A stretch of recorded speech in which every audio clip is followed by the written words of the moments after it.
বর্তমান বিশ্ব এমন একটা জায়গায় দাঁড়িয়ে আছে যার প্রত্যেকটা ডিপার্টমেন্ট ফিতনা এবং ফাসাদ দিয়ে ভর্তি। যে কোনো টপিক চুজ করেন, পরিবার, সমাজ, ধর্ম, রাজনীতি, অর্থনীতি, এমন কোনো সেক্টর নাই যেটা এখন ফিতনা এবং ফাসাদ মুক্ত। প্রত্যেকটা সেক্টরই ফিতনা এবং ফাসাদ। ফাসাদ ধর্মের মধ্যেও আছে, ফাসাদ আজকে পরিবারগুলোর মধ্যেও আছে, ফাসাদ এখনকার সমাজগুলোতে আছে, অর্থনীতির মধ্যে আছে এবং পলিটিক্সেও আছে। যেমনটা ফেরেশতারা বলেছিলেন আল্লাহ রাব্বুল আলামিনকে যে আতাজআলু ফিহা মান ইউফসিদু ফিহা ওয়া ইয়াসফিকু দিমা, হে আল্লাহ, আপনি কি এমন কাউকে পৃথিবীতে পাঠাতে চাচ্ছেন যে পৃথিবীতে গিয়ে ফিতনা এবং ফাসাদ সৃষ্টি করবে অথবা রক্তপাত ঘটাবে? কার ব্যাপারে এই কথা বলা হয়েছে? আদম সন্তানের ব্যাপারে। আল্লাহ পাক যখন ফেরেশতাদেরকে ডেকে বললেন, ওয়াইয ক্বালা রাব্বুকা লিল মালায়েকা, যখন ফেরেশতাদেরকে তোমার রব বললেন ইন্নী জাঈলুন ফিল আরদি খলিফা, আমি পৃথিবীতে আমার খলিফা পাঠাতে চাই, তখন ফেরেশতাদের উত্তর ছিল এমন, আতাজআলু ফিহা মান ইউফসিদু ফিহা ওয়া ইয়াসফিকু দিমা, হে আল্লাহ, আপনি কি এমন কাউকে পৃথিবীতে পাঠাবেন যে পৃথিবীতে গিয়ে ফিতনা এবং ফাসাদ সৃষ্টি করবে এবং রক্তপাত ঘটাবে? ওয়া নাহনু নুসাব্বিহু বিহামদিক ওয়া নুকদ্দিসু লাক, অথচ আমরা ফেরেশতারাই তো আপনার হামদ, সানা, স্তুতি এগুলো বর্ণনা করছি এবং আপনার পবিত্রতার জয়গান গাচ্ছি। আল্লাহ পাক তখন বলেছিলেন যে ইন্নী আ'লামু মা লা তা'লামুন, আমি যা জানি তোমরা তা জানো না। তো আল্লাহ পাক এখানে বলছিলেন যে ইন্নী আ'লামু মা লা তা'লামুন, আমি যা জানি তোমরা তা জানো না। এখন বিশ্বের দিকে তাকালে আমরা দেখতে পারি ফেরেশতাদের কথা মাশাআল্লাহ ফলে গেছে। আপনি ধর্মের দিকে তাকিয়ে দেখেন, দেখবেন ধর্মের মধ্যে অনেক বিভক্তি সৃষ্টি হয়েছে, অথচ সমস্ত ধর্মের স্রষ্টা একজনই, আল্লাহ রাব্বুল আলামিন। আল্লাহ পাকই হচ্ছেন প্রত্যেক আদম সন্তানের একমাত্র রব, তিনি ছাড়া আর কোনো রব নাই। আছে তারপরেও ধর্মীয় কনসেপ্টে আমরা বিভিন্ন মতবাদে বিভক্ত হয়ে গেছে এবং প্রত্যেক ধর্মগ্রন্থ যদি পড়েন, একটু টুকটাক পড়েন, আপনি দেখবেন প্রত্যেকটা ধর্মগ্রন্থেই বলা হচ্ছে যে আল্লাহ একজন, আল্লাহ একজন। যে কোনো ধর্মগ্রন্থ হাতে নেন, দেখবেন আল্লাহ একজন।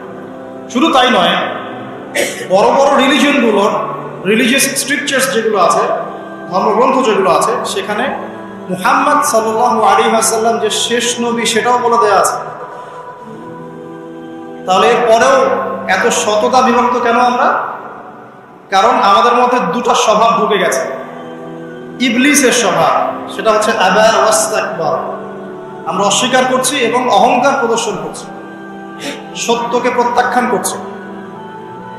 আবার মুসলিমদের মধ্যে তাকিয়ে দেখবেন এখানেও হাজারটা দলাদলি আছে, মানুষ হাজারটা দলে বিভক্ত, এক এক দলের এক এক কনসেপ্ট। যদিও আল্লাহ এক, কোরআন এক, নবী এক, তারপরেও বুঝের পার্থক্য। এক একজন, কেউ হয়েছে মুরজিয়া, কেউ হয়ে গেছে জাবারিয়া, কেউ হয়েছে কাদারিয়া, কেউ হয়ে গেছে শিয়া, কেউ হয়ে গেছে খারজি, কেউ মুতাজিলা। বিভিন্ন মানুষ বিভিন্ন দলে বিভক্ত হয়ে গেছে। মুসলিমদের মধ্যেই, মুসলিমদের মধ্যে কেউ বলছে যে কালিমা লা ইলাহা ইল্লাল্লাহ পড়লেই যথেষ্ট, আমলের প্রয়োজন নাই, এদেরকে বলে মুরজিয়া। মুসলিমদের মধ্যে কিছু মানুষ বলছে কবিরা গুনাহ করলেই তাকে হত্যা করা যাবে, এরা হচ্ছে এই জেনারেশনের বা এই যুগের খাওয়ারেজ, মানে যারা মনে করে কবিরা গুনাহ করলেই মানুষ কাফের হয়ে যায়, তাকে হত্যা করা জায়েজ। এদেরকে পুঁজি করেই ইসলামের নামে সন্ত্রাসবাদী কর্মকাণ্ড ছড়ানো হয়েছে, এই কনসেপ্টের মানুষদেরকে পুঁজি করে। মুসলিমদের মধ্যেই কিছু মানুষ বলছে তাকদীর বলতে কিছু নাই, মানুষ নিজেই তার ভাগ্যের নিয়ন্ত্রণ, এদেরকে বলা হয় কাদারিয়া। মুসলিমদের মধ্যে কিছু মানুষ বলছে যে ভাগ্যে যা আছে শুধু তাই হবে, আমার কর্মের কোনো স্বাধীনতা নাই। অদৃষ্টবাদী, এদেরকে বলা হয় জাবারিয়া। মুসলিমদের মধ্যে কিছু মানুষ আলী রাদিয়াল্লাহু আনহুকে নিয়ে বাড়াবাড়ি করছে এবং বড় বড় সাহাবীদেরকে গালি দিচ্ছে। রাফেজি আছে, মুতাজিলা, এরা কেমন? অতি যুক্তিবাদী, যুক্তি দিয়ে যেটা বুঝে আসবে কোরআন সুন্নাহ সেটুকুই গ্রহণ করবে, এর বাইরে যাবে না। মুতাজিলা, এর বাইরে আল্লাহ রাব্বুল আলামিনের শুকরিয়া যে আল্লাহ পাক আহলে সুন্নাহ ওয়াল জামাআহ এই আকীদাটা সমাজে প্রতিষ্ঠিত রেখেছেন, যারা কোরআন এবং সুন্নাহর বাইরে যায় না এবং কোরআন এবং সুন্নাহর সেই বুঝ এবং ব্যাখ্যাটা গ্রহণ করে যেটা আল্লাহর নবী এবং সাহাবীদের পক্ষ থেকে এসেছে। এটা হচ্ছে আহলে সুন্নাহ ওয়াল জামাআহ। এই কথাটা নবী সাল্লাল্লাহু আলাইহি ওয়াসাল্লাম বলেছেন হাদিসে যে মুসলিম উম্মাহ ৭৩টা দলে ভাগ হয়ে যাবে, যার একটা দল মাত্র জান্নাতি, বাকি সবাই যাবে। এই গেল ধর্মীয় দলাদলির কথা।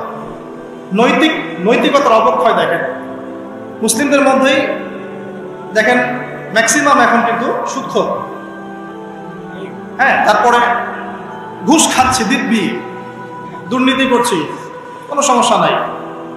ইভেন অনেক সময় জনগণের টাকা লুটপাট করে খাচ্ছে, কোনো প্রবলেম নাই।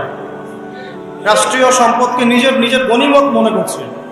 আমি গতকাল রাতেও এই হাদিসটা আবার পড়েছিলাম।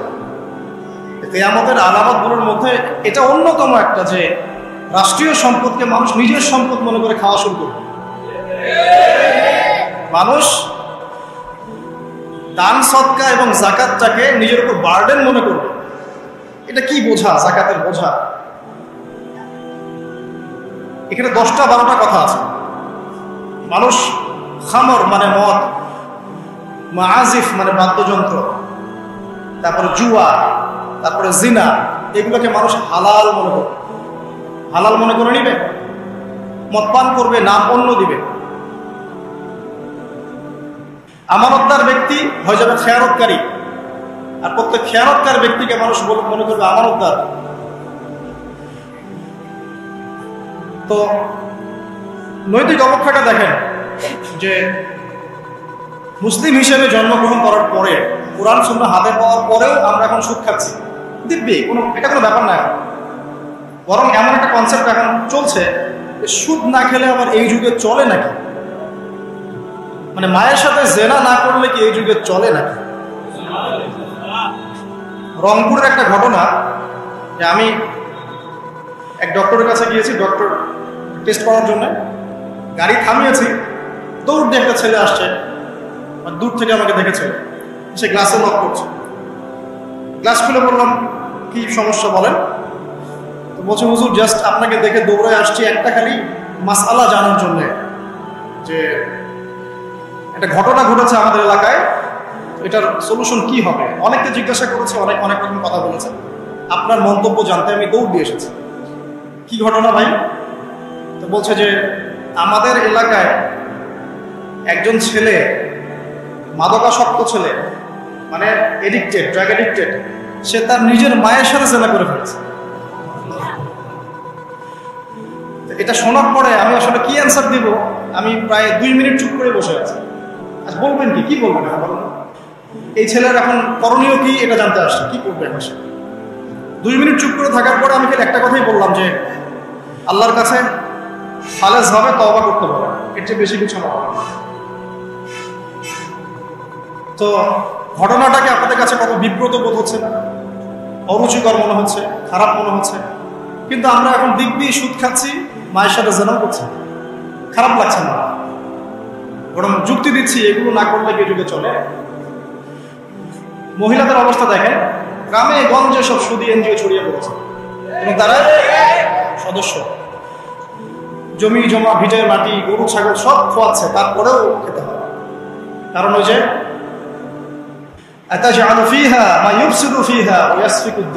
আপনি কি এমন কাউকে পাঠাবেন যে পৃথিবীতে গিয়ে ফাসাদ সৃষ্টি করবে? এটা হচ্ছে ইকোনমিক ফাসাদ, অর্থনৈতিক ফাসাদ। দেখেন মুসলিম পরিবারে জন্মগ্রহণ করেও ম্যাক্সিমাম মানুষই নামাজ পড়ে না। ম্যাক্সিমাম কতজন মানুষ 5 ওয়াক্ত নামাজ পড়ে, এটা এখন জরিপ করার ব্যাপার। দেখবেন মেজরিটি সংখ্যক কোরআনটাকে বিশুদ্ধ করে তেলাওয়াত করতে জানে না। কথাগুলো রূপকথা মনে হচ্ছে, বাস্তব বাস্তব জীবনে নেমে এসে দেখেন। ওই যে বলি না আমরা, তাওহীদি জনতা মাঠে আছে, তাওহীদি জনতা মসজিদেই নাই। কি বুঝলেন? কোন মাঠে আছে? তারপরে মুসলিম পরিবারে জন্মগ্রহণ করে দেখবেন পর্দা যে একটা ফরজিয়াত, এই কনসেপ্টই নেই। বরং এখন চেতনা এমন যে গায়ের জামা কাপড় ছিঁড়ে খুলে ফেলতে পারলে বাঁচে, মানে এখন এই যুগ চলছে। একটু আমি দেখাচ্ছি কিভাবে এই জায়গায় আসছে। দেখেন, একটা সময় ছিল যে মানুষ সিগারেট খেত, স্মোক করতো। আমরা ওই জেনারেশনটা দেখেছি, স্মোক করতো চুপ চুপ চুপ করে, ওই চায়ের দোকানের কর্নারে, এই বাথরুমে ঢুকে, ওই মাঠের ওই কর্নারে গিয়ে, কেউ যেন দেখে না ফেলে। তারপরে কয়েক বছর পর পরিস্থিতি একটু পরিবর্তন হলো, ওপেন স্মোকিং, সবাই ভাইয়ের সাথেও স্মোকিং, বন্ধুর সাথেও স্মোকিং, পরে বাবার সাথেও দেখা যায় ছেড়ে স্মোকিং। একটা যুগ আসলো দেখেন। তারপরে আস্তে আস্তে নতুন নতুন মদ আসতে লাগলো, গাঁজা, হেরোইন, প্যাথেডিন, হ্যাঁ, হুইস্কি ইত্যাদি ইত্যাদি, পেন্সিডিল, ইয়াবা। এখন ইয়াবার যুগ, আরো আপগ্রেডেড কোনো মদ আসছে। এখন সিগারেট টিকেট কোনো বিষয় না, কিন্তু ফ্যাশন। যদি কেউ ইয়াবা খায় তাহলে বলা হচ্ছে হ্যাঁ এ মাদক সেবী। আর বাই দ্য ওয়ে, আমাদের দেশে কিন্তু নিবন্ধিত 190টা বারও আছে, হ্যাঁ, এবং দেশি 204টা ব্র্যান্ড চলছে, আর বিদেশে 38টা ব্র্যান্ড চলছে। পারমিট পেয়েছে 85,070 জন। এবং এই মাদক সংশ্লিষ্ট এনজিও আছে প্রায় 76। 21 বছর হলে যদি কেউ পারমিটধারী হয় সে মদ খেতে পারে, সমস্যা নেই, এটা নাগরিক অধিকার আপনার। আবার আশ্চর্যের ব্যাপার এটাও যে এগুলো খুলে উন্মুক্ত করার পরেও আবার মাদক নিরাময় কেন্দ্রও আছে 7টা। মানে ওভাবে খাবেন, এডিক্টেড হয়ে যখন জীবনটা নষ্ট হবে, এই 7টা নিরাময় কেন্দ্রে এসে আপনি চিকিৎসা নেবেন। এগুলো ডিপার্টমেন্ট আছে, সদর দপ্তর আছে, সব গোয়েন্দা সংস্থা আছে। এবং মাদকদ্রব্য নিয়ন্ত্রণ অধিদপ্তরও আছে। তো এটা একটা সার্কাস, মানে এই ওয়ার্ল্ডটা হচ্ছে একটা সার্কাসের যুগ। এই বিশ্বে যা হচ্ছে না, খালি চোখ দিয়ে যা দেখছেন, এর বেশিরভাগই সার্কাস।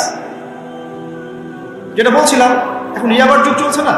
একটা সময় ছিল যখন ছেলে মেয়ে যদি অ্যাফেয়ার করতো লুকিয়ে লুকিয়ে, চিঠি দিয়ে, কেউ যেন না জানে, তাই না? ঠিক, তার মানে এগুলো পার করে আসছে, লুকিয়ে লুকিয়ে ছিল, কেউ যেন দেখে না ফেলে। কফি শপে বসলেও খুব সাবধানে, রিক্সায় বসলে কেউ যেন না দেখে। তারপরে একটা যুগ আসলো যে জানলে কোনো সমস্যা, বাসায় ওপেন, আমার গার্লফ্রেন্ড, ও আমার গার্লফ্রেন্ড, ও আমার বয়ফ্রেন্ড, আমরা বিয়ে করবো, আমরা প্রতিশ্রুতি দিয়েছি একে অপর, নো প্রবলেম। তারপর একটা যুগ আসলো যে যেহেতু প্রেম করছি, বিয়েই তো করতে যাচ্ছি, তো সেক্স করলে সমস্যা কথা, তখন আবার সেক্সুয়াল অ্যাক্টিভিটি শুরু হলো। মেয়েরা যদি বাইরে বের হতো, তাহলে যদি কোনো মেয়ের শর্ট কামিজ থাকতো বা আটোসাটো পোশাক থাকতো, সে গিল্টি ফিল করতো যে সবাই আমার দিকে তাকাচ্ছে, কেমন লাগছে। বাট বেশিরভাগ মানুষ এমনটা করতো না, ওই কয়েকজন করতো। আস্তে আস্তে একটা যুগ আসলো যে না, এখন বেশিরভাগই করে, সয়ে গেল। তারপর একটা যুগ আসছে সরাসরি সেক্স, প্রেম টেম কিছুই নাই, এখনকারই সেক্স। পতিতালয়ে যাবো, সেক্স করবো, চলে আসবো। গার্লফ্রেন্ডের সাথে সম্পর্ক, লাগে সেক্স, তারপরে 5 বিচার করে দেখবো কোনটা ভালো। আর বাইরে আমাদের দেশে 14টা পতিতালয় আছে, হ্যাঁ। আর এগুলো আমি বানিয়ে বলছি না, আপনি গুগল করলেই দেখতে পাবেন।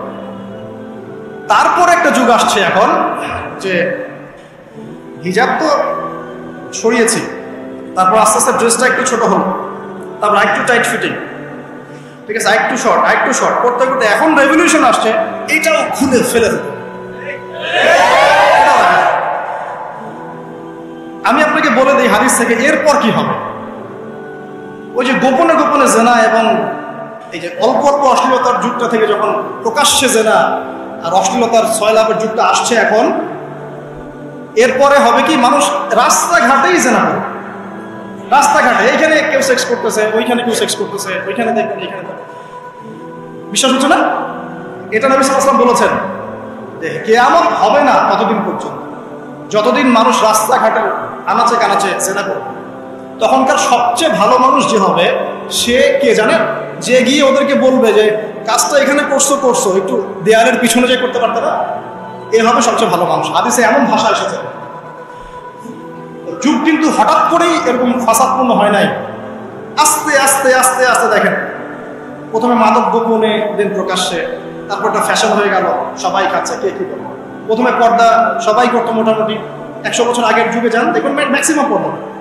তারপরে আস্তে আস্তে রেভলিউশন, ফ্যামিনিস্ট রেভলিউশন, কাপড় ছোট হতে হতে হতে এখন বিকিনি যুগ আসতেছে, সবাই বিকিনি করে ঘুরে। কে এগুলোর বলার আছে? আমার পোশাক আমি বলবো, আপনার বলার কি অধিকার আছে? আমার দেহ আমার সিদ্ধান্ত, আমার দেহ আমার সিদ্ধান্ত। এরপরে আসবে ওই যুগটা যখন মানুষ রাস্তাঘাটে জেনা করবে, আর আল্লাহ রাব্বুল আলামিন বলেছেন তার রাসূলের মাধ্যমে ওদের সামনে কিয়ামত হবে ইনশাআল্লাহ। মানুষ এইভাবে ফাসাদে জড়িয়েছে। মুসলিম পরিবারে জন্মগ্রহণ করার পরেও এই জিনিসগুলো অমুসলিমরা করুক, খ্রিস্টানরা করুক, বৌদ্ধরা করুক, ইহুদিরা করুক, আমাদের কিচ্ছু যায় আসে না। ওরা সারা দেশ সভ্যতা একাকার করে ফেলাক, আমাদের কিচ্ছু যায় আসে না। মুসলিম পরিবারে জন্মগ্রহণ করার পরে একটা মুসলিম ছেলে মুসলিম মেয়ে কিভাবে দেখো, মুসলিম পরিবারে জন্ম নিয়েছে, নামাজ নাই, কোরআন তেলাওয়াত নাই, আল্লাহর তো জিকিরের কোনো খবরই নাই, তারপরে দিব্যি সুদ খাচ্ছে, ঘুষ খাচ্ছে, এটা ফ্যাশন, দুর্নীতি এটা কমন, সবাই করে, আমি একটু বলবো সমস্যা কোথায়। সবার ভিতরে একটা মানে আত্মিক দুর্নীতি, মানে আমাদের আত্মাটাই দুর্নীতিগ্রস্ত হয়ে গেছে। যখন একটা মানুষের আত্মা দুর্নীতিগ্রস্ত হয়ে যাবে তখন তার কাজগুলো হবে এরকম। একজন রাইটারের বই পড়ছিলাম, তিনি লিখেছেন যে এখন চলমান যে সময়টুকু চলছে এটা কিন্তু অনেক আগের বই, ওই সময়ের কথা তিনি বলছেন যে এখন যে চলমান সময় চলছে এই যুগে যদি আত্মাটাকে দেহের রূপ দেয়া যায় আর দেহটাকে আত্মার রূপ দেয়া যায় তাহলে দুর্গন্ধে কোনো মানুষ আমার কাছে আসবে না। আমি বুঝাতে পারিনি মনে হয়। আমাদের সুন্দর দেহটাকে যদি আত্মা বানিয়ে দেওয়া হয় আর আমাদের কুৎসিত আত্মাটাকে যদি দেহ বানিয়ে দেওয়া হয়, এত বিভৎস দেখাবে, সামনে কেউ যাবে না। তো যেটা বলছিলাম, ধর্ম মুসলিমদের মধ্যেই ফাসাদ চলছে, ইকোনমিক সেক্টরে ফাসাদ, রিবা, দুর্নীতি, সুদ, ঘুষ, কখনোই সবাই করছে। মুহাম্মদ সাল্লাল্লাহু আলাইহি ওয়াসাল্লামের উম্মত কিন্তু আমরা কিন্তু আল্লাহর সেই বান্দা যাদের পিতাকে আল্লাহ পাক ফেরেশতাদের সামনে সিজদা করিয়েছেন জ্ঞানের কারণে। সমাজের ক্ষেত্রে যান, দেখবেন সমাজের কাঠামোগুলো ভেঙে পড়ছে। প্রতিবেশী কে থাকে সেটাও মানুষ এখন জানে না, যে আমার পাশে বসে আছেটা কে। একজন আরেকজনের উপকার করা, কাউকে ছাড় দেয়া দিন দিন কমে যাচ্ছে। দেখবেন কারো উপকার করা এটাকে মানুষ বিরক্তি মনে করছে। রাস্তাঘাটে চলবেন, কেউ ছাড় দিতে রাজি না, যে আপনার আগে যেতে পারবে সে সফল, ভাবখানা কেউ ছাড় দিতে রাজি না। রাস্তার নিচু থেকে উঁচু শ্রেণী পর্যন্ত কেউ অন্যের স্বার্থে নিজের স্বার্থ বিসর্জন দিব, ছাড় দিব, এটা চিন্তা করা যাচ্ছে না। সমাজের কাঠামো কিন্তু ভেঙে গেছে। রাস্তাঘাটে দেখবেন বেপরদামি, প্রিমিক্সিং, জেনা, অশ্লীল মুভিজ। সমাজের কাঠামো বলে কিছু নাই, যা আছে একটা খোলস, ভিতর থেকে এটা পুরো পচে গেছে। পচলো কার কারণে? আমার কারণেই তো, আমার আপনার কারণেই পচেছে। কিভাবে হচ্ছে আমি সেদিকে যাচ্ছি। পলিটিক্সে যান, গ্লোবাল অ্যাফেয়ার্সে যান, ফাসাদ আর ফাসাদ। বিশ্ব নিয়ন্ত্রকদের এখন একটাই কাজ, যুদ্ধ বাঁধিয়ে দেওয়া আর অস্ত্র বিক্রি করা। কারণ কার মাঝখানে যুদ্ধ বাঁধাবে আর কোথায় কোথাও অস্ত্র বিক্রি করবে, এটাই টেন্ডেন্সি, কিচ্ছু না। মানুষের জীবনে কোনো মূল্যই নেই। একটা বোমে যে ইয়েমেনের হাজার হাজার শিশু মারা যাচ্ছে, কোনো ফিলিংসই নেই। বাচ্চাগুলো মরে গেল, কি হচ্ছে? মনে পিঁপড়া দোলে দিলে যেমন মানুষের কোনো ফিলিংস থাকে না, মানুষের জীবনের মূল্য এমন হয়ে গেছে। নবী সাল্লাল্লাহু আলাইহি ওয়াসাল্লাম এটা বলেছিলেন, শেষ জামানায় হারাজ বেড়ে যাবে। হারাজ মানে হত্যা। কাতেল যে হত্যাকারী সে জানবে না লিমা কাতালা, কি জন্য সে হত্যা করলো। মাকতুল সে জানবে না যে লিমা কুতিল, কি জন্য তাকে হত্যা করা হলো। আর নিয়ন্ত্রণ শক্তি যারা সমস্ত বিশ্বটাকে ওদের দাসত্বের মধ্যে আনতে চায়। আর এই দাসত্বের পথে একমাত্র বাধা হচ্ছে মুসলিমরা, বাকিরা তো আর বাধা না। এই কারণে মুসলিম সমাজের মধ্যে এগুলো বেশি বেশি ছড়িয়ে দেওয়া হচ্ছে, পণ, জিনা, মাদক, এটা সেটা, যাতে করে মুসলিমদের আধ্যাত্মিক যে শক্তিটা এটা না থাকে। যখন আপনার কাছে আধ্যাত্মিক কোনো শক্তি থাকবে না তখন আপনি পরাজিত। তো সুদ ছড়িয়ে দিচ্ছে সারা ওয়ার্ল্ডে। সুদ কি আর বাংলাদেশ থেকে এসেছে? সুদ পশ্চিম থেকে আসছে। পর্নোগ্রাফি কি বাংলাদেশ থেকে আসছে? পশ্চিম থেকে আসছে। পৃথিবীর প্রথম পর্ন যে মুভি, এটা তৈরি করেছে ব্রিটেন, সরি আমেরিকা।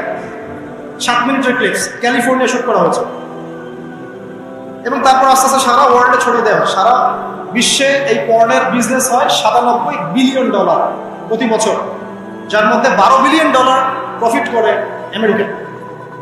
খোলামেলা কথাগুলো, এটা ইন্ডাস্ট্রি একটা। এটা দিয়ে মুসলিম যুবকদের নৈতিক চরিত্রটাকে শেষ করে ফেলা হচ্ছে। আমাকে খুব ভালো মনে হচ্ছে, আপনাকে খুব ভালো মনে হচ্ছে, অমুক হুজুরকে খুব ভালো মনে হচ্ছে। চোখে এসব পড়ে নাই এমন একটা মানুষ খুঁজে পাওয়া যাবে না এই যুগে, এটা আমার বক্তব্য। ইল্লা মাশাআল্লাহ, ইল্লা মাশাআল্লাহ, যদি এমন কেউ থেকে থাকেন যে এইসব মানে কি বলবো ইন্টারনেট সেকশনের সাথে কোনো সম্পর্কই নাই, তার ব্যাপারটা হয়তো ভিন্ন। বাকি সবার চোখে এগুলো পড়ছে এবং এটা কমন। এবং এগুলো কিন্তু দিন দিন গ্রামে বাড়ছে বেশি। কারণ কি, শহরের মানুষ এগুলো দেখতে একটু অভ্যস্ত যে মেয়েরা এমনি হাঁটে অমনি হাঁটে, এরকমই ড্রেস পরে। আর গ্রামে তো এইসব কম ছিল। যখন গ্রামে এই পর্ন চলে গেছে, তখন গ্রামের যুবককে আর কে ঠেকায়। এখন সে প্রতিদিন দেখা যাচ্ছে গ্রামের গঞ্জে ধর্ষণ বাড়ছে। মেয়ের কাছে একটা ভোগের বস্তু, পশুত্ব আর দমন করতে পারছে না, আক্রমণ। আর এসবের যেহেতু ইসলামিক কোনো বিচার হচ্ছে না, ইসলামিক লস কেন, যে একজন চুরি করেছে, জুমার দিন নামাজ হবে, নামাজের পরে সমস্ত এলাকার লোকজন দাঁড়িয়ে থাকবে, সমস্ত এলাকার লোকজনের সামনে তার হাতটা কেটে ফেলে দেবে। এলাকার সব লোক দেখবে চুরি করলে এই শাস্তি, ভয় আর চুরি করতে যাবে। কেউ কাউকে অন্যায়ভাবে হত্যা করেছে, তারও কেসাস করতে হবে, এবং সেটা সবাই জানবে যে ও হত্যা করেছে, এ তাকে কেসাস করেছে। কেউ কারো চোখ উপরে ফেলেছে, ওরও চোখ। কেউ কারো হাত ভেঙে ফেলেছে, ওরও হাত। হাতের বদলে হাত, চোখের বদলে চোখ, কানের বদলে কান, কেসাস। ধর্ষণ করেছে, জনসমক্ষে সবার সামনে নিয়ে এসে দেন কোর্ট বসে সাক্ষী প্রমাণ নিয়ে মৃত্যুদণ্ড। সবাই দেখবে যে মৃত্যুদণ্ড। প্রয়োজনে এই যে প্রজেক্টর লাগিয়ে দেখা, এই যে এই কাজ করেছে, এই শাস্তি। রাস্তাঘাটে ইফটিজিং হচ্ছে, মোবাইল কোর্ট থাকবে, ইফটিজিং হচ্ছে, রিপোর্ট প্রমাণ ধরা হবে, সাথে সাথে বিচার। এরকম একটা মাস করলে পরে দেখবেন অপরাধের মাত্রা বাড়ে না। আল্লাহর কসম করে বলছি, এটা ইনশাআল্লাহ 80% করবে না ইনশাআল্লাহ। কিন্তু এটা করলে কি হবে জানেন? ওই যে পশ্চিমে বসে আছে বিশ্ব নিয়ন্ত্রণ সংস্থা, ওরা বলবে যে স্টেটের দিকে নজর রাখে, এরা মৌলবাদী হয়ে যাচ্ছে, এরা সন্ত্রাসী হচ্ছে, মানবাধিকার লঙ্ঘন করছে, ইত্যাদি। অর্থাৎ তুমি মিয়া সারা বিশ্বের মধ্যে লাখ লাখ মানুষকে বোম মেরে হত্যা করে দাও, তোমার মানবাধিকার লঙ্ঘন হয় না? সবখানেই ফাঁসা। হকটাকে মানুষ বাতিল মনে করছে, বাতিলকে মানুষ হক মনে করছে। সত্যবাদী তাকে মিথ্যাবাদী বলা হচ্ছে, মিথ্যাবাদীকে সত্যবাদী বলা হয়। এখানে মুসলিমদের জীবনের মূল্য কমে গেছে। ওদিকে আর লম্বা করছি না, আমি আমার লেকচারের মূল জায়গায় আসছি। এখান থেকে আমি লেকচার একটা দিকে ফোকাস করে আমি শেষ করব। সেটা হলো, এই সমস্ত প্রবলেমসগুলো আমাদের পক্ষে সলভ করা সম্ভব নয়। সলভ করার মতো ক্ষমতা আমাদের নাই। অনেক ক্ষেত্রে আমাদের সেই জ্ঞানও নাই, এগুলো ভাবার সময়ও নাই। কিন্তু একটা জায়গায় আমরা ফোকাস করতে পারি, একটা জায়গায়। আজকের লেকচারের এটা সবচেয়ে মূল জায়গা। সেটা হচ্ছে আল্লাহ পাক আমাদেরকে স্ব পরিবার দিয়েছেন, তাই না? এবং এই পরিবারটা হচ্ছে একটা সমাজের গঠন একক। আমরা পড়েছি না গঠন একক? একটা জিনিস, একটা কোষ, তার মধ্যে গঠন একক আছে না, অনুপরমাণু আছে না? সমাজ হচ্ছে, সমাজের অনুপরমাণু হচ্ছে পরিবার। একটা সমাজে যদি 100টা পরিবার থাকে, তার মধ্যে যদি 90টা পরিবার সৎ হয়, আল্লাহ হয়, ইসলামিক অনুশাসন মেনে চলে সত্যিকার অর্থে, ইনশাআল্লাহ ওই সমাজটা কিন্তু দেখবেন 8-10টা সমাজ হচ্ছে ভালো থাকবে। আর একটা সমাজে মনে করেন 100টা পরিবার আছে, 90টাই ইসলামের বিরোধী শক্তি, ইসলামের এগেনস্টে চলে, ইসলামের কোনো পরোয়া নাই, আল্লাহ পাকের হুকুম মাহকামের 5 পয়সা পরোয়া। ওই সমাজের অবস্থা নিঃসন্দেহে দুনিয়াতে ধ্বংস হবে, আখিরাতে ধ্বংস হবে। আর এই সমাজগুলোকে নিয়েই তো একটা রাষ্ট্র হয় নাকি? আর এইভাবে রাষ্ট্র নিয়েই তো বিশ্ব। তাহলে ক্ষুদ্রতম যে জায়গাটা, সেটা কি? পরিবার। এই জায়গায় আল্লাহ পাক আপনাকে কর্তৃত্ব দিয়েছেন। এখানে কিন্তু আপনার উপর লাঠি কেউ ঘোরাচ্ছে না। আপনি অ্যাজ এ বাবা আপনি পরিবারে কর্তা, অ্যাজ এ স্বামী আপনি পরিবারে কর্তা, ভাই আপনি পরিবারে কর্তা। আমাদের প্রথম স্টার্টিংটা এই ফ্যামিলি থেকে করা উচিত।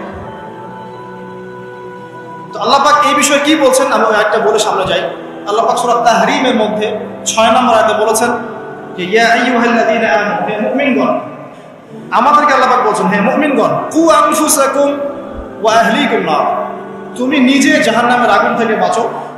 আগে নিজের চরকায় একটু তেল দাও, নিজে জাহান্নামের আগুন থেকে বাঁচো। ওয়া আহলিকুম নার, তোমার যে পরিবারবর্গ আছে এদেরকে জাহান্নাম থেকে বাঁচাও। এই বাঁচানোটা কেমন দেখেন, আপনাদের বাসায় ছোট ছোট বাচ্চা কাচ্চা আছে না? আছে তো?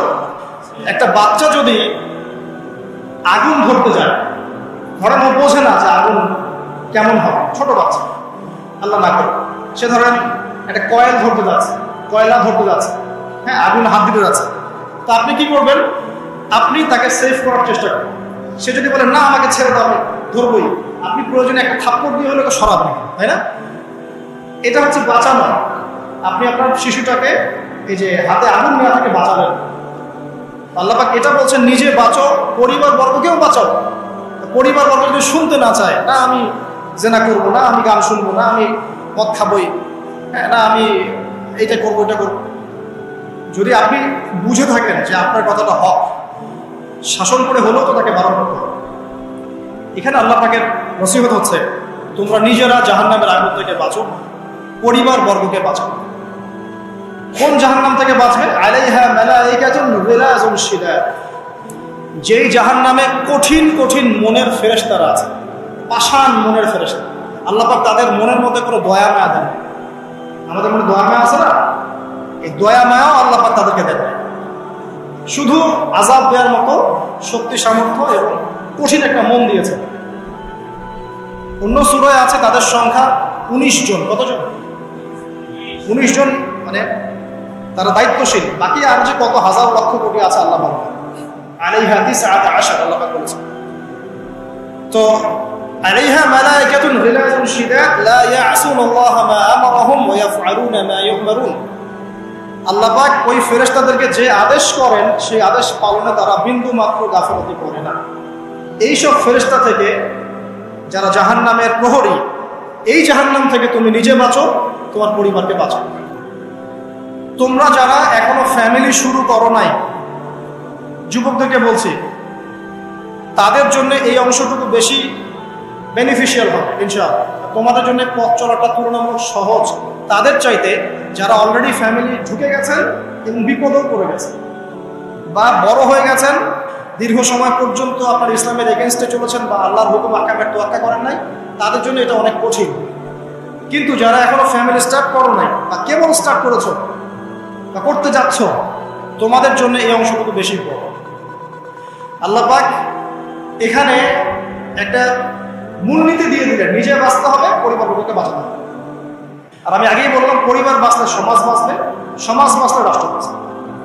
আসেন প্রথমে আমরা দেখি যে কোরআন কি বলছে। খুব অল্প করে বলি কারণ লম্বা সময় নেওয়ার সুযোগ নাই। কোরআন কি বলছে একটু লাইভলি থাকে। আদম এবং হাওয়া আলাইহিস সালাম, মনে আছে? তাদের দুইজনকে আল্লাহ পাক পৃথিবীতে নামিয়ে দিয়েছেন না? যে ভুলটা তারা করেছেন সেই ভুলের ফল তারা দুইজনের সমানভাবে শেয়ার করে নিচ্ছেন না? বুঝতে পারছেন? আল্লাহর সীমা লঙ্ঘন করার পরে তাদেরকে যে আল্লাহ পাক নামিয়ে দিলেন পৃথিবীতে, এখন এই যে লম্বা সময় তাদেরকে পৃথিবীতে থাকতে হবে, পৃথিবীর এইসব ভোগান্তি পোহাতে হবে, হ্যাঁ, জান্নাতের সেই নাজ নেয়ামত থাকছে না, এই যে কষ্টের পথ চলা, এই পথ চলাতে কি স্বামী স্ত্রী একসাথে না? এভাবে যদি পরিবারের স্বামী এবং স্ত্রীরা তাদের জীবনের উদ্দেশ্যটা ফিক্স করতে পারে এবং সমস্ত বাধা বিপত্তিকে হাসি মুখে একসাথে ডিঙাতে পারে, পরিবারে শান্তি আছে। যদি না পারে তাহলে বুঝবেন যে সে আদর্শ স্বামী ছিল না, অথবা সে আদর্শ স্ত্রী ছিল না। এখান থেকে শিক্ষা হচ্ছে দুইজনের জীবনের উদ্দেশ্য একই রকম হতে হবে, দুইজনের লাইফের মিশন সেম হতে হবে, তখন আপনি পরিবারের সাথে পাবেন। যদি না হয় তাহলে আপনি বিয়ের মধ্যে ভুল করেছেন। অতএব এই জায়গায় নসিহতটা প্রথম নেন। তারপরে চলে আসেন নূহ আলাইহিস সালাম, মনে আছে না? তার একজন ছেলে ছিল, সে কি মুমিন ছিল? করেন নাই? সে কিন্তু মুমিন ছিল না, সে অস্বীকারী ছিল। তার নূহ আলাইহিস সালামের স্ত্রী, সে কি মুসলিম ছিল? চিন্তা করতে পারেন, একজন নবীর স্ত্রী মুসলিম নন, একজন নবীর ছেলে তিনি আল্লাহর আদেশের পরোয়া করছেন না? আল্লাহ বলছেন লাইসা মিন আহলিক, এই ছেলে তোমার পরিবারের কেউ না। নূহ আলাইহিস সালাম বলছেন, হে আল্লাহ, সে আমার পরিবারের একজন, তাকে ক্ষমা করে দাও। আল্লাহ বলছেন লাইসা মিন আহলিক, সে তোমার পরিবারের কেউ না।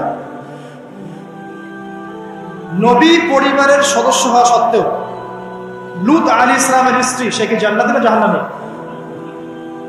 তাহলে এখানে বোঝেন যে নবী পরিবার হলেও যদি ব্যক্তিগত পর্যায়ে মানুষের মধ্যে ঈমান ইসলাম না থাকে, তাহলে এইসব বংশের পরিচয়, রক্ত, বর্ণ, জাতীয়তাবাদ, ভাষা, এগুলো মানুষকে আল্লাহর আযাব থেকে বাঁচাতে পারে। নবীর পরিবারের সদস্য হওয়া সত্ত্বেও তারা জাহান্নামে আছে। শ্রদ্ধাহারী বলে, তাহলে আমাদের কাজ কি? নিজের চটকাটা তেল দেওয়া।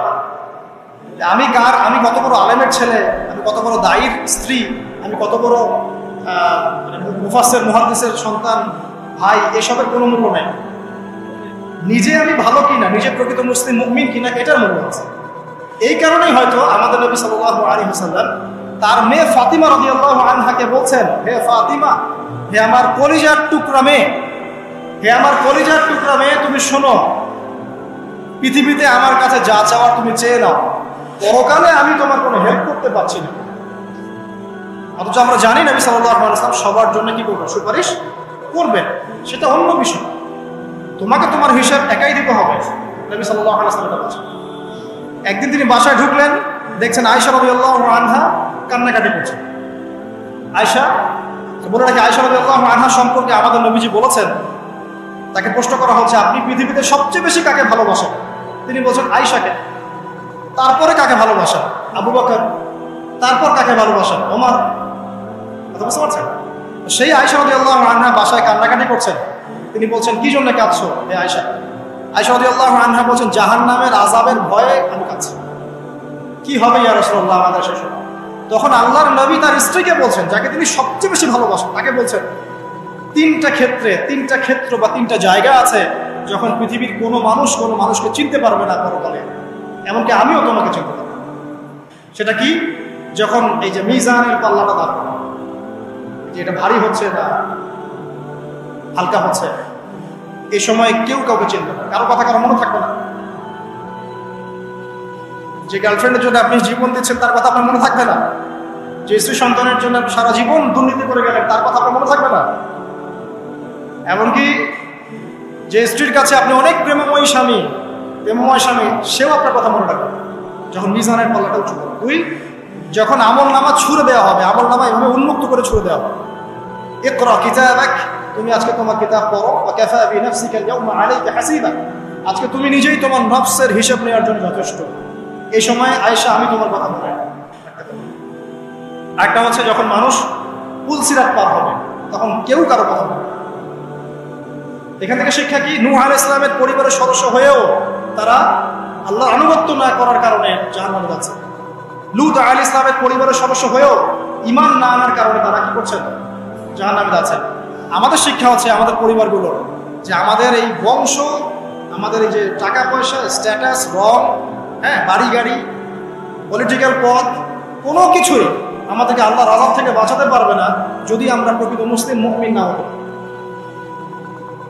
পরিবারের সদস্যদেরকে আল্লাহ পাক ঈমানদার হওয়ার তৌফিক এনায়েত করুন। এবার আসেন সামনে, আরো সামনে যান। দেখেন ওই যে ইব্রাহিম আলাইহিস সালাম, দেখেছেন? মনে আছে?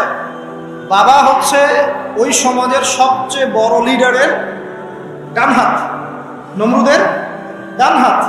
সে হচ্ছে মূর্তি পূজারীদের সর্দার, মানে মূর্তি সে বানাতো, স্ট্যাচু মেকার।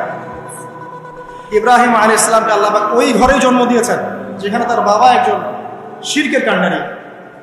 ইব্রাহিম আলাইহিস সালাম তাকে বোঝানোর চেষ্টা করলেন, বাবা এটা শিরক, এটা শয়তানের কাজ, এখান থেকে ফিরে আসো, আমি তোমার জন্য আল্লাহর কাছে দোয়া করবো ইত্যাদি।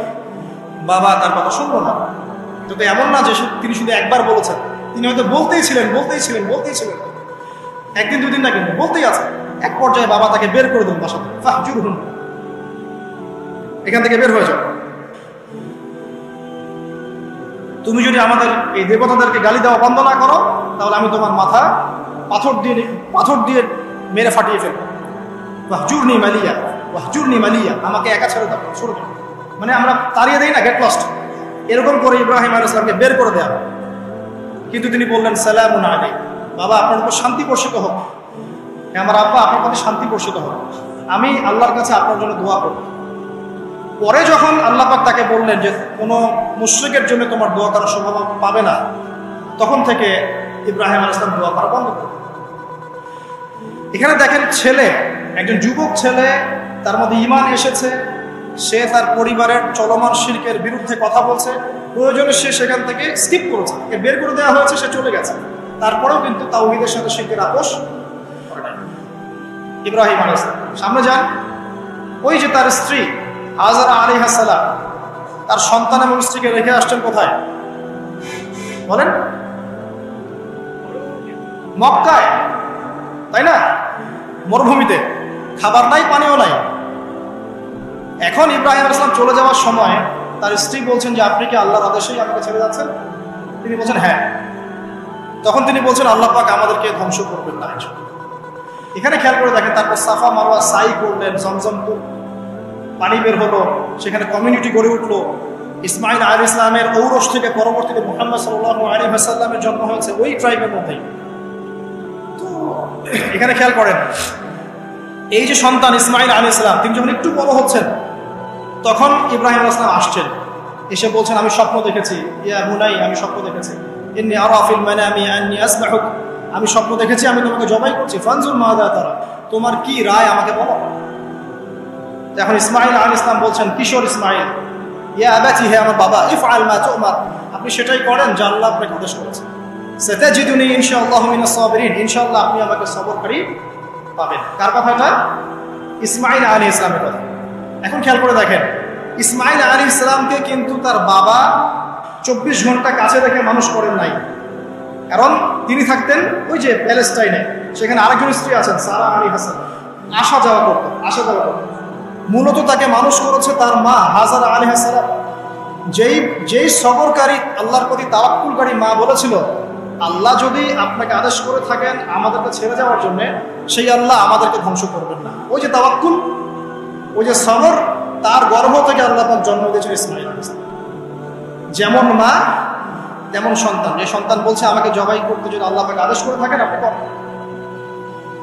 তো ঘরের মধ্যে স্ত্রীরা, আমাদের ঘরের স্ত্রীরা যদি হাজারা আলাইহিস সালামের মতো না হতে পারে, সবরকারিনী এবং আল্লাহর প্রতি তাওয়াক্কুলকারিনী, আমাদের বোনেরা, আমাদের মায়েরা যদি হাজারা আলাইহিস সালামের মতো সবরকারিনী হতে না পারে, আল্লাহর প্রতি তাওয়াক্কুলকারী হতে না পারে, তাহলে তাদের গর্ভ থেকে কোশ্চিন কেন ইসমাইলের জন্ম হবে? কথা বুঝতে পারছেন? তাদের গর্ভ থেকে কোশ্চিন কালেও ইসমাইলের মতো সন্তানের জন্ম হবে না এবং ইসমাইলি প্রজন্ম গড়ে উঠবে না। এই জন্যই আপনি তাকিয়ে দেখেন ম্যাক্সিমাম পরিবারের সন্তান এখন বেলাইনে চলে গেছে। কারণ কি জানেন? মায়ের সমস্যা আছে, শুধু বাপেই সমস্যা থাকে না, মায়েও সমস্যা থাকে। মায়ের ফিতরাত সন্তানের মধ্যে চলে আসে। নারীরা যদি আল্লাহর আনুগত্যশীলা না হয়, মুমিনা মুসলিমা, 5 ওয়াক্ত নামাজ পড়া, লজ্জাস্থানে হেফাজত করা, খাস পর্দা করা, হ্যাঁ, স্বামীর আনুগত্যকারী, প্রেমময়ী, তারা যদি না হতে পারে, সবরকারী, তাওয়াক্কুলকারী, তাহলে ওই মায়েদের গর্ভ থেকে আপনি ইসমাইলের মতো সন্তান কিন্তু পাবেন না, ইল্লা মাশাআল্লাহ, ইল্লা মাশাআল্লাহ। আরো সামনে যান, দেখেন নবী মুসা আলাইহিস সালাম একজন ব্যক্তিকে একটা ঘুষি দিয়েছেন, সেই ব্যক্তি ওইখানে স্পট ডেড। আর ফেরাউনের লোকজন তাকে ধাওয়া করছে। মুসা আলাইহিস সালাম মিশর থেকে চলে গেলেন মাদিয়ান নামক জায়গায়। মাদিয়ানে আরেকজন নবী আছেন, তার নাম হচ্ছে শুআয়ব আলাইহিস সালাম। সেখানে গিয়ে তিনি গাছের নিচে বসে আছেন, দেখলেন দুজন মেয়ে দূরে দাঁড়িয়ে আছে, পানি নেওয়ার মতো চান্স পাচ্ছেন না।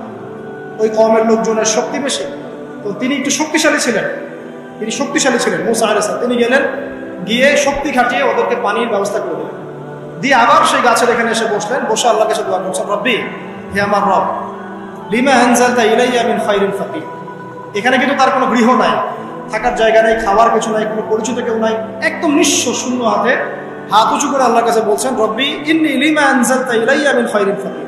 হে আল্লাহ, আপনি আমার উপর যে অনুগ্রহটা বর্ষণ করবেন, আমি এর জন্য ভিখারি হয়ে বসে আছি। এবার আল্লাহ পাক ওই একটা মেয়েকে পাঠালেন। ওই মেয়েটা আসলো লাজুক ভঙ্গিতে, লজ্জাশীলতা, চোখ নিচু করতে। এখনকার এই যে ব্লাউজ ছাড়া শাড়ি পরা জেনারেশন না, এরা চক্ষু নিচু করে আসলেন। এই হাঁটাটাকে আল্লাহ প্রশংসা করেছেন। সে লজ্জাশীলতার সাথে হেঁটে আসলো, এসে মুসা আলাইহিস সালামের সামনে দাঁড়িয়ে চক্ষু নিচু করে বলল যে আমার বাবা আপনাকে ডাকছেন, আমার বাবা আপনাকে ডাকছেন। এই লজ্জাশীলতা মেয়েদের মধ্যে কোথায় পাবে না? একটা হাদিস আছে, যখন তোমার মধ্যে লজ্জা থাকবে না তোমার দ্বারা যে কোনো পাপ করা সম্ভব। হাদিস আছে, যে কোনো পাপ করা সম্ভব। বিকিনি পরেও কয়েকদিন পর ঘুরবে এরা, আমি বলে দিচ্ছি, দেখে নিয়েন ইনশাআল্লাহ। এবং এই আন্দোলন করতে করতে এক পর্যায়ে এমন একটা অবস্থা হবে, দেখবেন যে ওটা পরেও রাস্তায় ঘুরছে। মানে ওরা দেশটাকে ওই আমেরিকান এবং ব্রিটেনদের পশ্চিমা সংস্কৃতির রঙে সাজাতে চায়। আর এই নোংরা অসভ্যতার নাম দিয়েছে প্রগতিশীলতা। শয়তান অনেক বেশি প্রগতিশীল ছিল এবং এখনো আছেও। ওই মেয়ের হেঁটে আসাটাকে আল্লাহ প্রশংসা করছেন। আসার পরের দিন যখন বলছেন আমার বাবা আপনাকে ডাকছেন, তিনি গেলেন, তখন ওই শুআয়ব আলাইহিস সালাম বলছেন যে আমার এই দুই মেয়ের মধ্যে একজনকে আমি তোমার সাথে বিয়ে দিতে চাই। মুসা আলাইহিস সালাম সেখানে বিয়ে করলেন।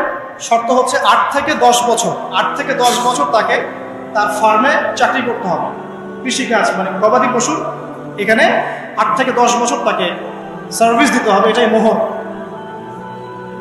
তো এটা আমি এখন বুঝি যে মুসা আলাইহিস সালামকে আল্লাহ পাক এই যে রাখালের কাজ করেছেন কেন জানেন? কারণ এই কাজগুলো মানুষের ধৈর্য বাড়ায়। মুসা আলাইহিস সালামকে পরে আল্লাহ পাক বড় একটা দায়িত্ব দিবেন, এই কারণে তাকে ট্রেনিং দিচ্ছেন এখানে। তাকে আরো বড় একটা জাতিকে সামলাতে হবে যারা আরো অনেক বেশি উদ্ধত, অনেক বেশি গবাদি পশুর মতো। তারা কারা? ওই যে বনু ইসরাঈল। চোখের সামনে দেখলো আল্লাহ পাক ফিরআউনকে ডুবিয়ে দিলেন, তারপরে 40 দিনের মধ্যে আবার শিরক করা শুরু করলেন। আমাদের নবী মুহাম্মদ সাল্লাল্লাহু আলাইহি সাল্লামকে একজন কষ্ট দিয়েছিল। তো কষ্টটা এত ডাইরেক্ট দিয়েছে, এসে বলেছে আপনি ইনসাফ করেন, হে মুহাম্মদ সাল্লাল্লাহু আলাইহি ওয়াসাল্লাম, আপনি ইনসাফ করেন, আপনি ইনসাফ করছেন না। তো সাহাবীদের চোখ মুখ লাল হয়ে গেল যে এত বড় কথা নবীকে বলে। তখন নবী সাল্লাল্লাহু আলাইহি ওয়াসাল্লাম বলছেন দাঁড়াও, আমার ভাই মুসাকে তার কওম আরো অনেক বেশি কষ্ট দিয়েছে। আর মুসা আলাইহিস সালামের কষ্টের কথা চিন্তা করে আমাদের নবী সান্ত্বনা নিচ্ছেন, এটা তো কিছুই না। মুসা আলাইহিস সালামকে তার কওম আরো অনেক বেশি কষ্ট দিয়েছে। এই কওমকে সঠিক পথে চালানোর জন্য আল্লাহ পাক 8 বছর তাকে রাখালি করিয়েছেন। আপনারা জানেন কিনা জানি না যে বেশিরভাগ নবী কিন্তু কৃষিকাজ করেছেন, জানেন? তো যারা কৃষিকাজ করছেন আপনারা এখানে নিজেকে হীনমন্যতায় ভোগার, ছোট মনে করার কোনো সুযোগ নেই। আপনি একটা নোবেল প্রফেশনের মধ্যে আছেন, খাঁটি প্রফেশন, ঠিক আছে? তো দেখেন, এবার মুসা আলাইহিস সালাম একজন ভালো গার্ডিয়ান পেলেন, তার নাম শুআয়ব আলাইহিস সালাম। সেখানে বাড়ি পেলেন, সেখানকার জামাই তিনি, চাকরি করছেন, মানে তার সবকিছুই অনুকূলে। ওই যে দোয়া কিন্তু কবুল হয়ে গেল। সতী পুত পবিত্র একটা মেয়ে আল্লাহ পাক তাকে দিয়ে দিলেন। কারণ মুসা আলাইহিস সালাম ছিলেন অনেস্ট, মুসা আলাইহিস সালাম ছিলেন একটা সৎ ব্যক্তি, অনেস্ট, যিনি কখনো অশ্লীল কোনো পথে পা বাড়ান নাই। ঠিক তেমন একজন মেয়েকে আল্লাহ পাক তার জীবন সঙ্গিনী করবে।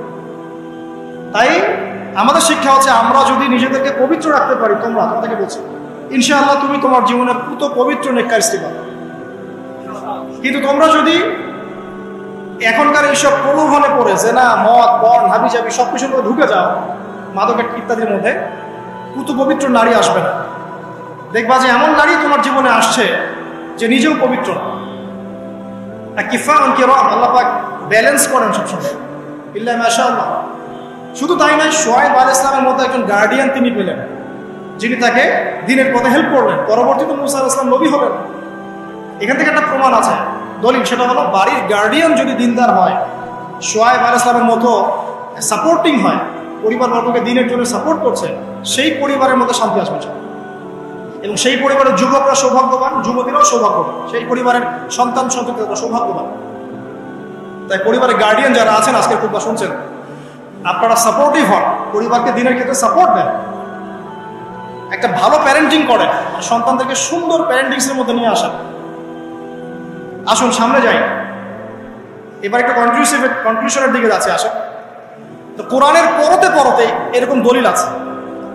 আরো দেখবেন, ইয়াকুব আলাইহিস সালাম মৃত্যুবরণ করছেন, সন্তানদেরকে ডেকে বলছেন যে আমার পরে তোমরা কার ইবাদত করবে। মানে তিনি কনসিয়াস যে আমার পরে বাচ্চা কাচ্চারা আবার যেন বিভ্রান্ত হয়ে না যায়, তোমরা কার ইবাদত করবে, ডেকে বলছেন।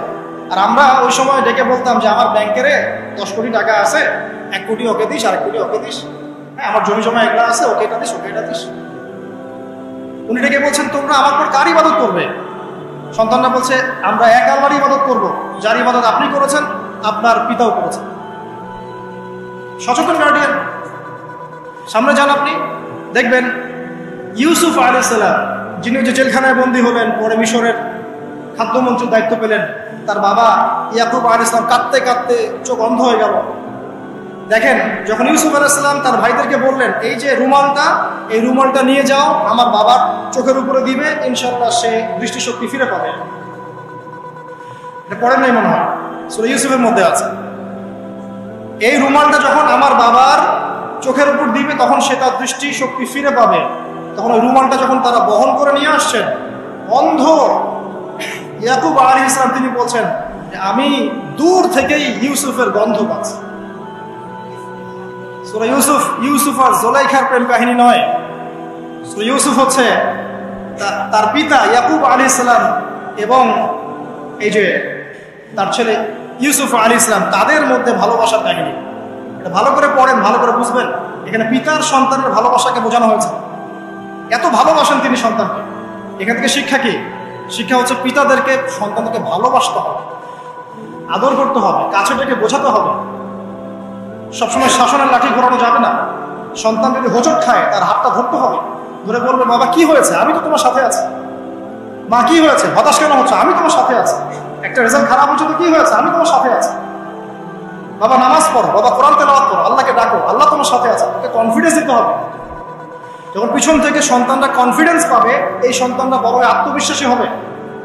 আর পিছন থেকে যখন আপনি তাকে সবসময় শাসন করতে থাকবেন, জুলুম করতে থাকবেন, এ বড় হয় আপনাকে বৃদ্ধাশ্রমে পাঠাবেন, তো কোথায় পাঠাবে? সন্তানকে ভালোবাসতে হবে। এটা বলে রাখি, এখানে দেশে আবার 30টা বৃদ্ধাশ্রমও আছে। ইসলামে বৃদ্ধাশ্রমের কোনো জায়গা নাই।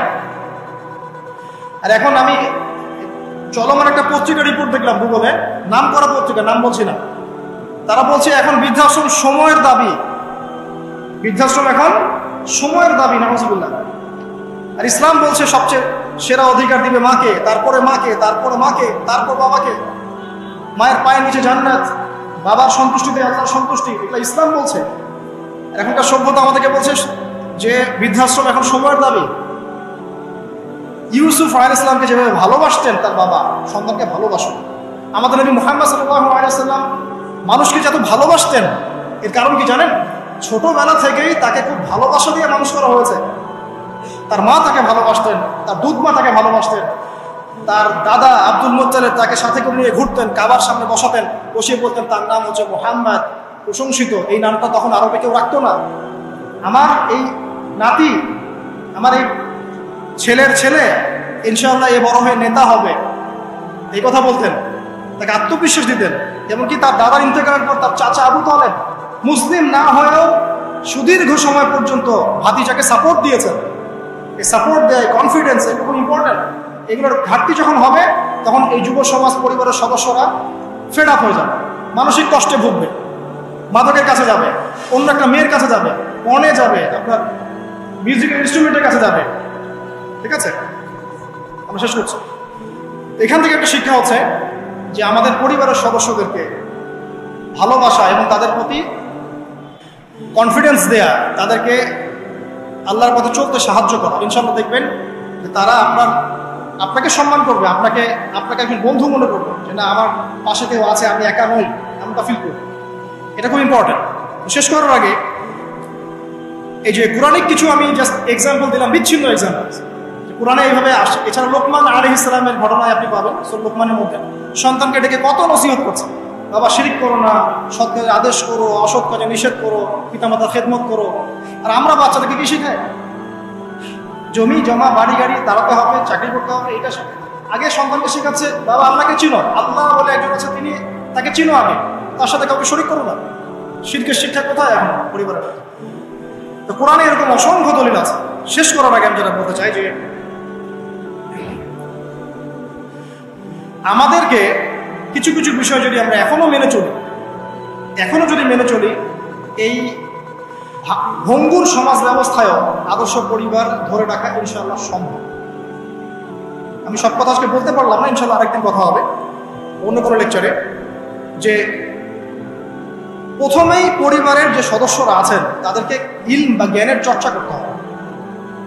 দুই, পরিবারের তাওহীদ প্রতিষ্ঠা করতে হবে, নবী সাল্লাল্লাহু আলাইহি ওয়াসাল্লামের সুন্নাত প্রতিষ্ঠা করতে হবে। এই দায়িত্বটা পরিবারের কর্তাদের, স্বামী না থাকলে স্ত্রী, মা, ভাই, পিতা, তাদের সবার দায়িত্ব এটা। পরিবারে তাওহীদ প্রতিষ্ঠা করা, সুন্নাত প্রতিষ্ঠা করা।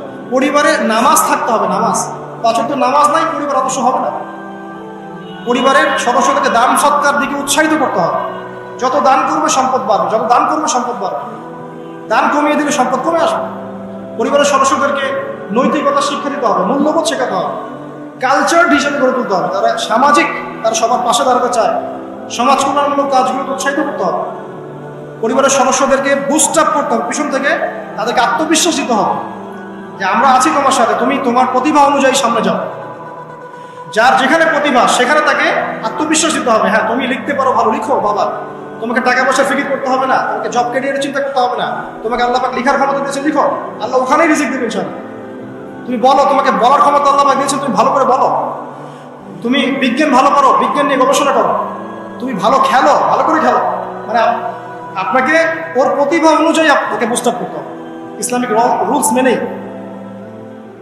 বাসায় পর্দার বিধান চালু করতে হবে, যাদের মধ্যে নাই ওইটাকে শক্ত করে ধরতে হবে, হেলায় ফেলায় ছেড়ে দেওয়া যাবে না। বাসার মধ্যে অপসংস্কৃতি যেগুলো আছে, বাইরের কালচার যেগুলো ঢোকে, এগুলো রাস্তা বন্ধ করতে হবে। ইন্টারনেট সেকশনগুলোকে লিমিটেড করতে হবে। এবং যা দেখবেন সবাই একসাথে দেখবেন, ড্রয়িং রুমে বসে। স্মার্টফোন এত অ্যাভেলেবেল করে দিবেন না। এমনও কান্ট্রি আছে 18 বছর না হলে কেউ ফোন ইউজ করতে পারে না, আর আমাদের জন্মের পর থেকেই ফোন। বাচ্চার ওই ফোনটা দেওয়া মানে তার মস্তিষ্ক ড্যামেজ, শেষ। দেখেন আপনি ফোনের কারণে যে কত পাপ করতেছে আল্লাহ। ফোনকে আমরা এখন আর কন্ট্রোল করছি না, ফোনই আমাদেরকে কন্ট্রোল করছে। এইগুলো বন্ধ করতে হবে। বাসার সদস্যদের খাওয়া দাওয়ার দিকে ফোকাস করতে হবে, তারা কি খাচ্ছে, কেমন খাবার খাচ্ছে, ফ্রেশ ফুডের ব্যবস্থা করতে হবে, কালচার কথা বলতে হবে, সুন্দর করে কথা বলতে হবে তাদের সাথে। ঝগড়াঝাটি এগুলো দেখে যখন তারা অভ্যস্ত হয়ে যাবে তখন তো নৈতিকতার অবক্ষয় ঘটবেই। আরো কিছু বিষয় আছে, যেমন পরিবারে হৃদ্যতা, ভালোবাসা পিতামাতার মধ্যে আছে কিনা, স্বামী স্ত্রীর মধ্যে আছে কিনা, এই বিষয়টা যেন ছোটদেরকে ইফেক্ট না করে খেয়াল রাখতে হবে। এভাবে যখন ইফেক্টিভ প্যারেন্টিং আসবে, পরিবার রিজিক হালাল, সলাত আছে, কোরআন আছে, জিকির আছে, তারা সমাজ কল্যাণমূলক কাজ করছে, ইসলামিক কমিউনিটির মধ্যে আছে, হ্যাঁ, সবার সাথে একটা হৃদ্যতাপূর্ণ সম্পর্ক আছে, তখন দেখবেন এই পরিবারের সন্তানরা ইনশাআল্লাহ পরবর্তীতে গিয়ে ভালো কিছু করবে। এই পরিবারের মেয়েরা ইনশাআল্লাহ শালীন হবে, এবং তারা যখন অন্য কোনো ঘরে যাবে ওই পরিবারও ঠিক থাকবে। দিনের জ্ঞান, আমল, হালাল রিজিক, সুন্দর প্যারেন্টিংস, এগুলোর মধ্য দিয়ে আমরা আদর্শ পরিবার গড়তে পারবো ইনশাআল্লাহ। আল্লাহ পাক আমাদের সবাইকে তৌফিক এনায়েত করুন। আমি লেকচারটা এখানে শেষ করছি। তো শেষ করার আগে আমি জাস্ট একটা বই সাজেস্ট করবো আপনাদেরকে। আমার হাতে একটা বই আছে, ইনশাআল্লাহ পরবর্তীতে কোনো এক জুমায় বা কোনো একটা সেমিনারে ইনশাআল্লাহ শুধুমাত্র এই বইটার উপরে আমি আলাদা একটা স্বতন্ত্র লেকচার বা সেমিনারের আয়োজন করবো। বইটার নাম হচ্ছে প্যারেন্টিং, জাস্ট সন্তান প্রতিপালন। জাস্ট দেখাচ্ছি বইটা, জাস্ট সন্তান প্রতিপালন, প্যারেন্টিং। এটা টোটালি ইসলামিক বই। আমি এমন করে বলছি যে এটা ইসলামিক মূলনীতি এখানে এক পেশেভাবে উপস্থাপন করা হচ্ছে এমন নয় বিষয়, কারণ সমস্ত পরিবেশ পরিস্থিতি সাথে মিলিয়ে এ যুগে কিভাবে আপনি একজন সফল পিতা হবেন, সফল মা হবেন, সন্তানকে কিভাবে প্রতিপালন করবেন, এই বিষয়গুলো এখানে সুন্দর করে দেওয়া আছে। বইটা আপনারা কিনতে পারেন, আল্লাহ পাক আপনাদেরকে তৌফিক দান করেন। এগুলো আমি আমার নিজে থেকেই বলছি, এটা বলতে আমাকে উৎসাহিত করেন, আমি নিজে থেকেই বলছি, বইটা আমি পড়েছি, ভালো লেগেছে।